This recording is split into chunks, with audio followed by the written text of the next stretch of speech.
అందరికీ నమస్కారం. జ్ఞానాది eternal channel ప్రేక్షకులకు స్వాగతం.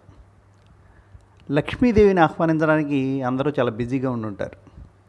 శ్రావణ పాడ్యం నుంచి పూజ చేయడానికి అందరూ సిద్ధంగానే ఉంటారు. అయితే ఎవరు ఎలా లక్ష్మీదేవిని పూజిస్తే తొందరగా ఫలితాలు కలుగుతాయి? అందరూ పూజించినట్టే. ఇలా అనుకుంటే మీరు మంచి ముద్దపప్పులు కాలేసినట్టే. శ్రావణ మాసం అయిపోయింది, సంవత్సరం అయిపోయింది, ఫలితం రాలేదు.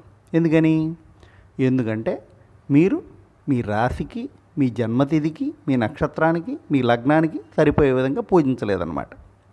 సరే, మనలో చాలామందికి జన్మ లగ్నం తెలియదు, జన్మ నక్షత్రం తెలియదు, తిథి తెలియదు. మరి ఎలా?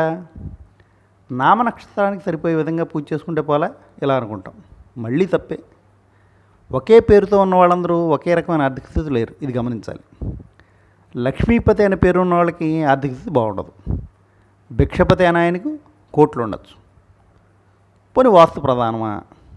తూర్పు గుమ్మాలు, ఉత్తర గుమ్మాలు, పడమర గుమ్మాలు, దక్షిణ గుమ్మాలు ఇలాంటి వాళ్ళందరూ ఒకేలా పూజించవచ్చా? కాదు.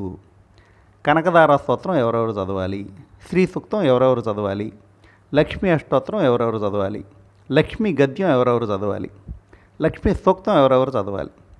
ఇదంతా ఎందుకు? వరలక్ష్మీదేవిని నెలంతా పూజిస్తే పోలా? సరిపోదు. ఎందుకని?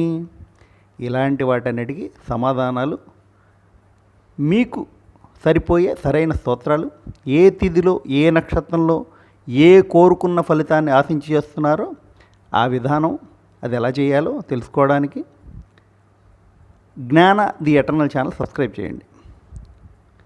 ముందు రోజే పూజా విధానం తెలుసుకొని పాడ్యం నుంచే పూజ మొదలెట్టుకోండి.